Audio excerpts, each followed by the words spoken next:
Welcome back to the channel and welcome back to another episode of Sanur Sessions, the place where we explore all things Sanur. We've got a lot to get through today, so let's get stuck in. We start off with news about rabies in Bali. The government of Bali has a plan to eradicate rabies by the year 2030 in Bali, and it still exists in the wild population of dogs here. And you have to be a little bit careful when around these stray dogs down at the beach and this sort of stuff, because if any of those dogs have rabies and you get bitten, you're in deep trouble. So the government, what they're trying to do is eliminate rabies by 2030, and they're doing a program of euthanizing dogs which have rabies. And there's a bit of drama on social media at the moment where people think that the government's going to go and kill all the stray dogs. The government's come out and clarified that that's not going to happen, but it's just something to be aware of, that there is a program by the government to try and rectify the situation of rabies in the wild population here. But it's also a good reminder to be very careful around stray dogs. You just don't want to get bitten by a stray dog here, or even a monkey, because if you do, you don't know if it has rabies and you really need to go and get a rabies shot, which I've heard are pretty hard to get and also extremely expensive. The next bit of news is a little bit of navel gazing in the YouTuber community. Richard from Bali Life with Richard, and now Richard Roaming, is leaving Sanur, sadly. He's been a feature on the Sanur scene for the past year and he's leaving for greener pastures. We don't know exactly where he's going yet or what his future holds, but he has assured me that he will keep vlogging. So just check out Richard Roaming. He's a great guy to get information from, and you should give him a follow if you haven't already. Which kind of brings me to news more generally about how to get information about Sanur. It's not a very crowded scene when it comes to information about Sanur. There aren't too many people giving information about Sanur, so I'll keep trying to put out these videos as much as I can. Sanur Sessions, as I've already said in the past, does come out semi-regularly. You know, it'll come out one week, not the next week, and that sort of thing. I'll always try and keep a regular stream of videos coming out about restaurants, about what's going on around town, maybe activities, that sort of stuff. But general news, there isn't a lot of sources out there. So yeah, just keep your eye out for these Sanur Sessions every now and then. So what's on in Sanur? Well, the big event of the year is here, which is the Sanur Festival, which is on from today, the 16th, until the 20th of October. The Sanur Festival is a big festival held down at the Mertasari beach, Pantai Mertasari, and they have a bunch of artists performing down there, musicians and that sort of stuff, and you can pre-buy tickets to get into it. The first round of tickets has already been sold out. The second round is on sale right now, and if they still have tickets available, you can get them on the spot as well. But it's a pretty big event on the calendar in Sanur, and it's something that if you're in town over the next 5 days, maybe you should just go and check it out. You might find some interesting food down there. If you've got kids, there's definitely a lot of rides and trampolines and that sort of stuff for kids. I just wanted to provide you some information on a fundraiser at Warong Sports, which is being held on the 19th of November. It looks like a pretty good one as well. They've got prizes for the best dressed Christmas theme. They're raising money for Helping Hands across the sands, and it's music bingo. So I'm not sure exactly how it's going to go down, but Warong Sports is really well known for putting on good events, good food. A lot of people love that place. I've been there myself and I enjoy the food. That's definitely something that you might want to check out. Give them a call or maybe even try and WhatsApp them. I'm not sure if that's a WhatsApp number. It looks like it. And try and book in there. That'll be a good little event to go to. Between the 19th and the 25th of October, the Undus has a guest chef. Now, just reading this, it's Chinese Xi'an cuisine. Chef Kevin Wei and Chef Patrick Lay from the Grand Hyatt in Xi'an are coming to Undus to do 6 nights of Chinese food, it looks like. That'll be something, if you're interested in Chinese food, if you want to go to somewhere that's a bit high class like the Undus and try that out, that's a pretty good event to probably put on your calendar. I certainly wouldn't mind trying it out. The sort of level of class that place has, I don't doubt that it would be brilliant. The October schedule for the Parama is out. I didn't do a video last week, so I couldn't give you an update, but basically half of this stuff's already happened because it was at the start of October that it happened. But you know, in the second half of October, they've got a whole range of bands and cultural shows on. Paradise at the beach with ethnic ketchup. A lot of this stuff happens most months anyway, so it's not a big surprise. But you can see if you're staying at the Prama or nearby and you want to attend some events or some cultural dances or some live music, you can check that out. Have a look at their calendar and see if there's something there that interests you. The next thing I want to talk about is Cinta Bahasa. Now, I've seen a little bit about it in recent times. And the reason I've seen a little bit about it is because I've had my eyes open for language classes in Sanur. And what they appear to do, and I'm not sort of associated with them at all, and I don't even really know a lot about them except from their promotional material, but they are a language school that seem to be a lot more in-depth than just a normal one-to-one tutor might be. They appear to give courses that span the sort of 6-month range. So you can go almost full-time to study Indonesian in Sanur at Cinta Bahasa. And their course layout seems quite similar to the course that I did back in the day in Java. And that's why I'm drawn to it, because when you learn a language, you can't just absorb it overnight. To get up those levels, you really need to put in a lot of work, and it's much easier if you're in a more, a more strict, confined, rigid learning process rather than just sort of, chatting with a local. Of course, there is a place for learning language in just chatting with locals. That's where a lot of your fluency comes in. But a lot of the real learning comes from this more formal stuff. Now, I'll put the link up on the screen there. Cinta Bahasa, it's something that you might want to look into if you're looking to learn language in Indonesia or in Sanur. And perhaps if you're looking for something a little bit more serious than learning on Duolingo or something like that. If you have any experience with any language schools in Sanur, make sure you let me know in the comments, because I'd really like to get more information about how to learn language in Sanur. I don't know a lot about it at the moment, and the people that I have asked don't really know much about it either, which is a little bit sad, because a lot of foreigners come here and want to learn the language and don't really pick it up to the extent that maybe they could do. Indonesia beyond Bali. Today we're taking a trip to Jakarta. Now, Jakarta is one of these places that has a love-hate relationship with foreign tourists. There are a lot of people that really hate Jakarta because it's a big city and so different to the rest of Indonesia.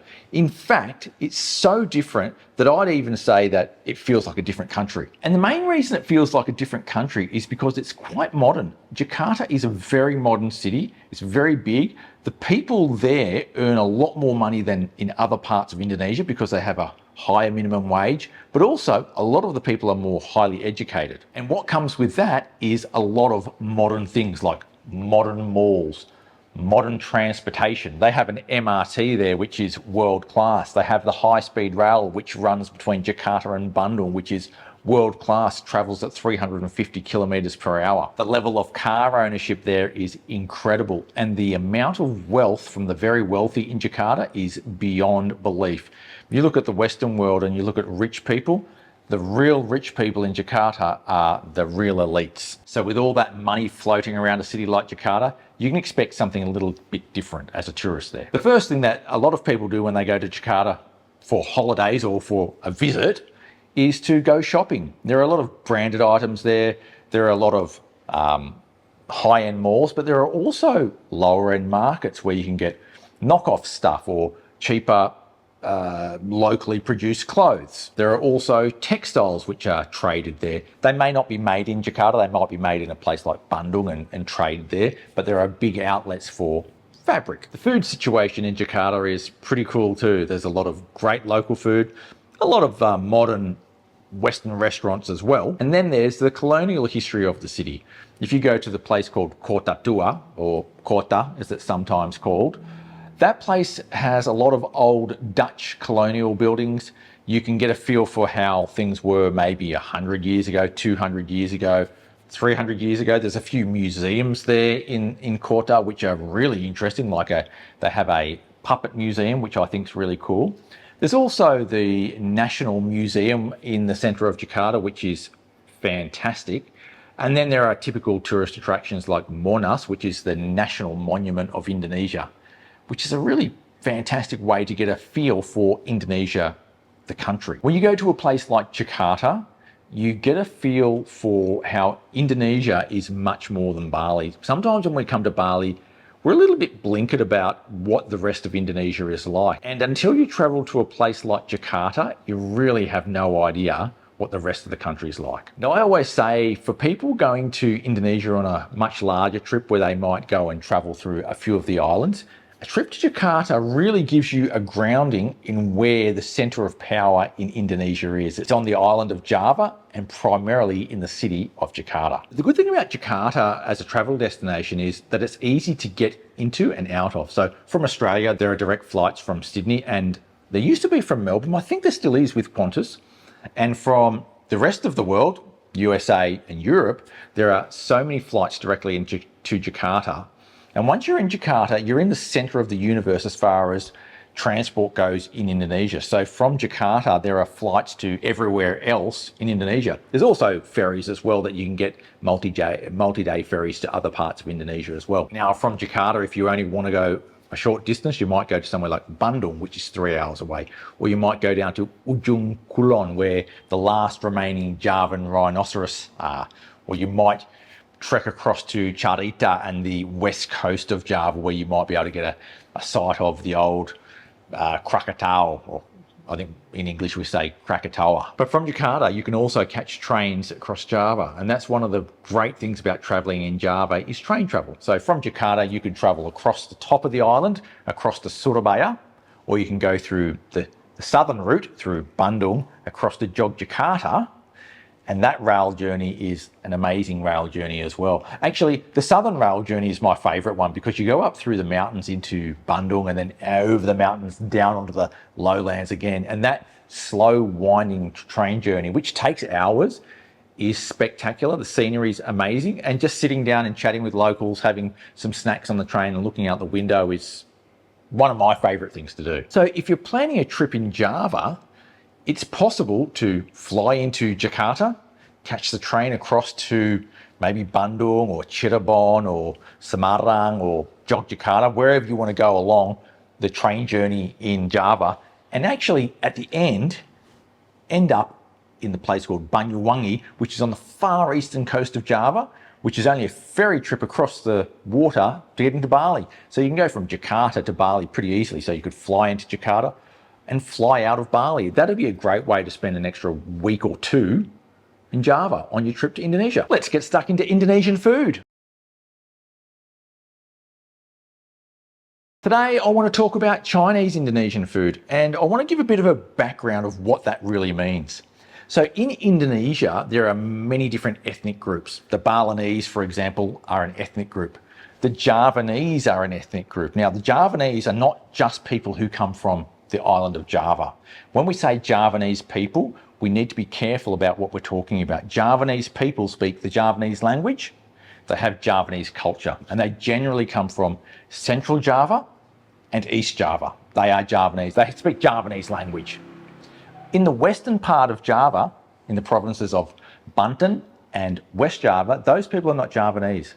They are Sundanese, and they speak the Sundanese language, which is totally different to Javanese. So if I say, oh, that's a Javanese person, I better know that they're either from Central Java or East Java. Now, in that same vein, there are lots of other cultural groups in Indonesia, and one of them is Chinese Indonesian.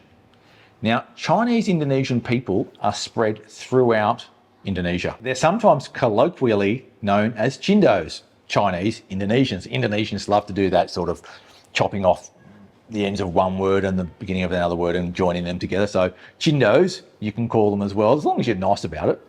And Chinese Indonesians, as I said, are all around Indonesia, and they have been in Indonesia for a very, very long time. They do not generally have any association with China. They don't feel themselves to be Chinese. Many of them do not speak Chinese whatsoever. They have no Chinese culture at all. But their heritage, if you go back up through the generations, would take them back to southern China, to places like Fujian. In fact, Chinese Indonesian people in different parts of Indonesia have different subcultures, if you like. So the people in Medan have a totally different culture to the Chinese Indonesian who might be in Bandung.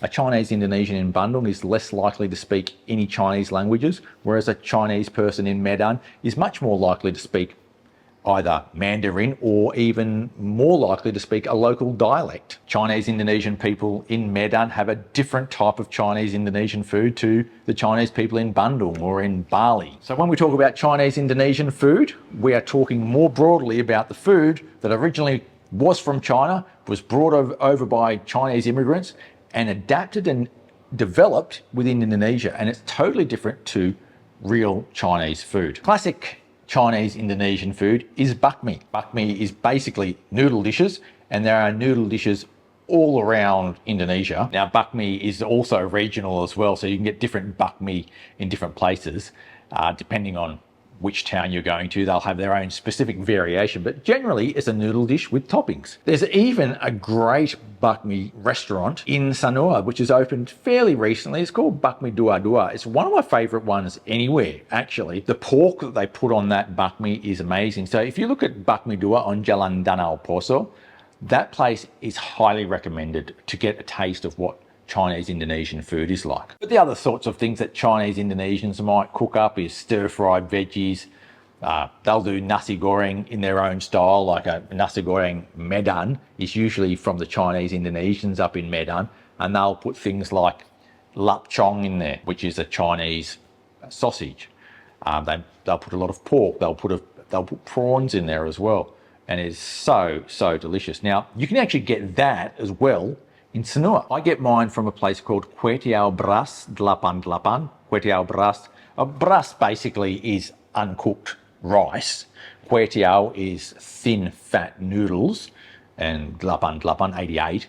The number 8 in Chinese is real lucky. So if you see a number plate with 888 on it, you know there's a Chinese Indonesian driving it. Anyway, getting back to Kwetiau Beras 88, they do incredible kwetiau and amazing nasi goreng, and it's more a Medan style nasi goreng, so it's going to be different from the stuff that you've normally had in Bali, and I absolutely love it. Now they're up on the bypass there. You can get it on GoFood and Grab, I believe, but you can nick up there and get it from the restaurant itself as well. But it's a really authentic tasting Medan style nasi goreng and kwetiau. Totally recommended, love it. Bubur ayam, which is chicken rice porridge, is actually a Chinese origin dish, which it would have been congee back in the day. Bubur ayam is amazing. It comes with char kway usually, but the other thing that it comes with that I really love, that you don't always get, but you can sometimes get, is called kompia. Kompia is a traditional Chinese Indonesian bread or bun, and it has a filling inside of it, and the outer layer is crispy because it's either been shallow fried or baked. So it's got a crispy outside, and then inside it's filled with things like minced pork, onions, might have some veggies in there as well, some green veg. That is an amazing dish to have as a side to your bubur ayam. So if you ever see kompia, make sure you order it because it's brilliant. Now I could go on and on and on about Chinese Indonesian food, and I won't because it'll get pretty boring and pretty tedious, but it's vast. It's delicious, and it's something which you need to know is separate from just standard Indonesian food. It's its own sort of stream of food, and it can be amazing. So once you know that, you can keep your eye out for Chinese Indonesian food, and you can try and delve into that aspect of Indonesia because it is very specific and very unique to Indonesia. It's not Chinese food, it's not Indonesian food, it's Chinese Indonesian food. Let's talk about the weather.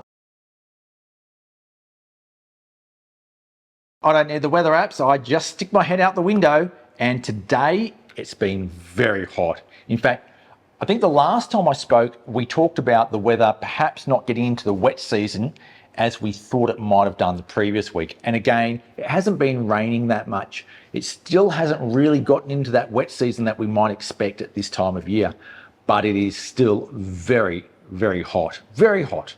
It's stifling. And it's only going to get worse as we get into November and December.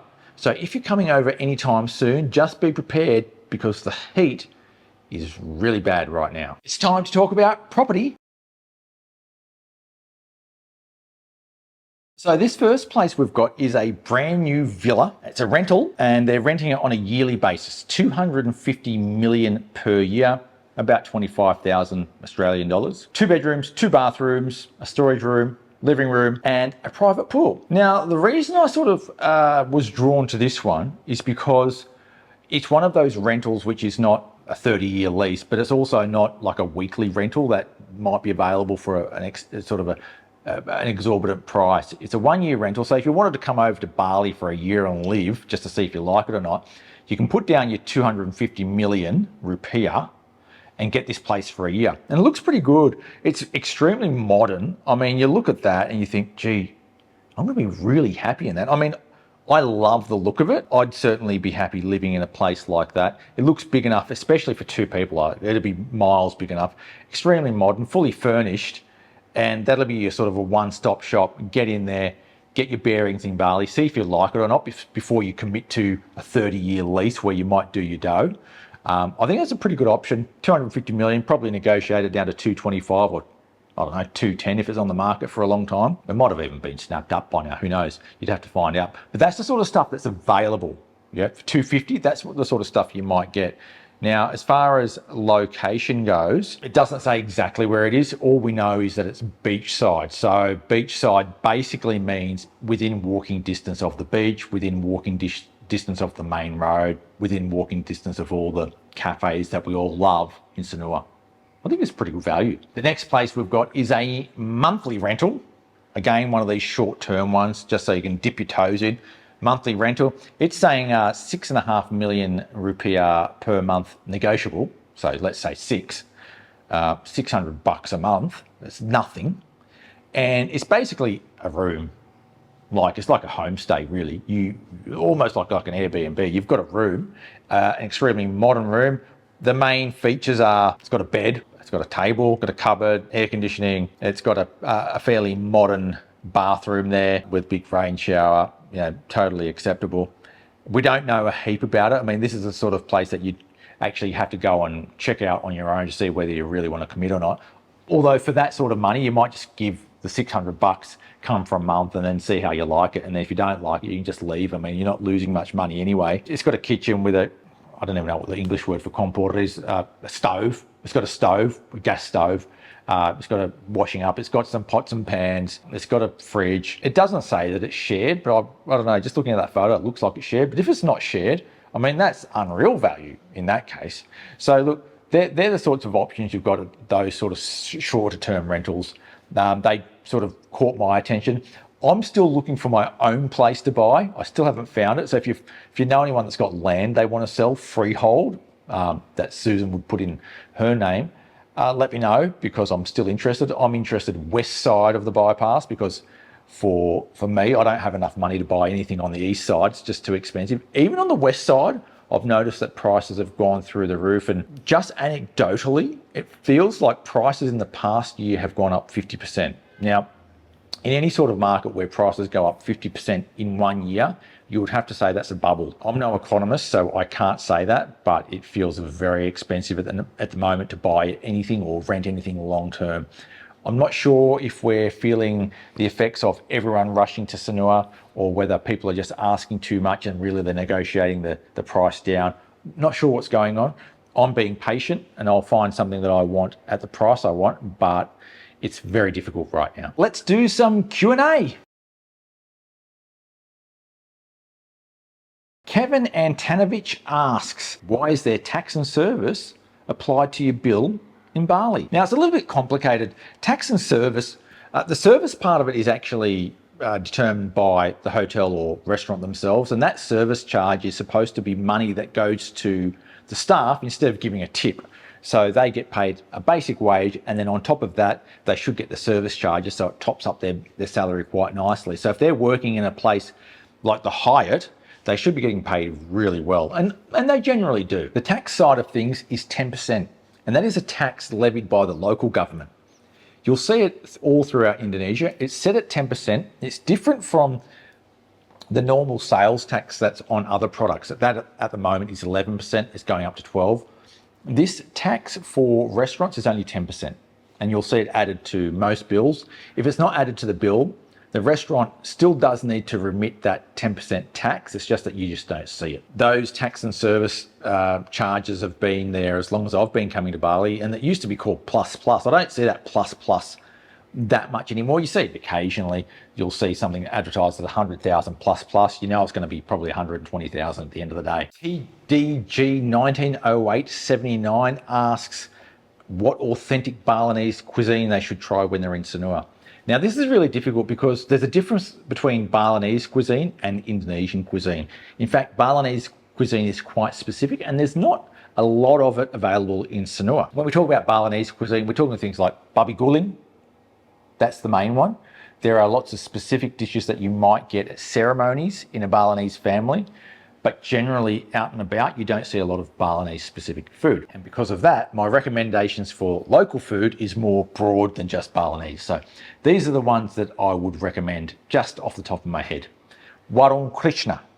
I've done a video about that. Warung Oda Perak, babi guling Amurtasari, and Warung Jawa Moro Seneng. That's a Javanese food restaurant, but the food they do is general Indonesian food. It's really delicious. Now, all of those, you can put those words into Google Maps and it will come up. You'll be able to find out where it is. Those are really good places to eat, which are local food. Very delicious, not scary, no guts, or not much, not many guts, but yeah, really good food. Kylie McMahon asks, what does a typical day look like for you? Well, for me, it's pretty standard. I usually run in the morning, so I'll wake up after the sun rises. We have some stray cats around the place that I like to feed, and you know, I'm big into trap, neuter, release. If you know what that is, if you're a cat crazy person, you know what that is. Basically, you catch stray cats, ship them off to a vet to be neutered, and then release them back into the local community. So they're not my cats, but I'm making sure the population doesn't explode, and I'll feed them as well. I don't like feeding stray animals unless they've been neutered. Otherwise, you have a population explosion, and it's actually ends up being cruel. You're being too kind to them, and it's cruel. So that's what we do. We have a couple of cats that come over for food. We'll go for a run. I'll go for a coffee most mornings after a run at a few different places that I really love. I cycle through them. So, you know, if you're looking for me, you'll probably see me out and about early in the morning. After it gets a bit warmer, I head back home and then I'll bum around all day. Watch TV, watch YouTube, make videos, go and get something to eat and make another video.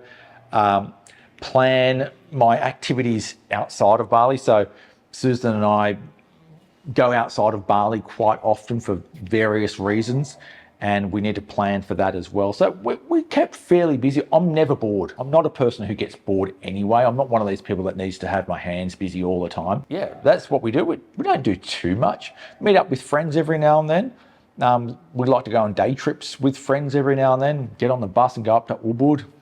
One of those videos is coming out next week or two. That's an unreal video. You've got to keep an eye out for that. So yeah, that's really what we do. And I think for most people who go and retire in Sanur, they'll be doing the same thing as well. Get up, go down to the beach, walk along the beach, get a bit of exercise, have a few beers, well, maybe coffee in the morning, then a few beers, have some lunch, eat cheap, go to Warung, eat cheap, go to the supermarket, bum around, watch a bit of YouTube. That's about it, really. I mean, really living here for me every day is like a holiday, but you've got to be careful you don't eat like it's on holiday because you get real fat real quick. You've got to be careful about drinking too much. You get on the booze. The drinks are so cheap. Cigarettes are cheap. Everything's cheap, so you can really go overboard. So you've got to try and keep things in moderation. That's sometimes a little bit hard. Yeah, every day is like a holiday. It really is brilliant living in Bali. One last thing that does take up a lot of my time in Bali is visas. You can pay agents to sort everything out for you for visas, but for me, I don't do that. I've also got some other complications because I've lived in other parts of Indonesia where you need to transfer your place of residency from one place to another. That means withdrawing your paperwork from the other office and moving it to Bali. It means traveling to your old place and going to the offices there and then coming back to Bali and resubmitting. There's a lot of that personal admin that happens in Bali too, which takes an awful lot of time. Now, I don't mind it so much because I have a bit of time on my hands, but for some people it's incredibly frustrating, especially if you don't speak the language and don't understand Indonesian bureaucracy. A lot of people will just pay an agent and get everything done for them. I don't do that, but yeah, personal admin is another thing which I use a lot of my time for. And that just about wraps it up for this episode of Sanur Sessions. Thanks for coming along for the ride once again. And thanks for watching. Make sure you hit that subscribe button to keep up to date with all things Sanur. I will catch you next time.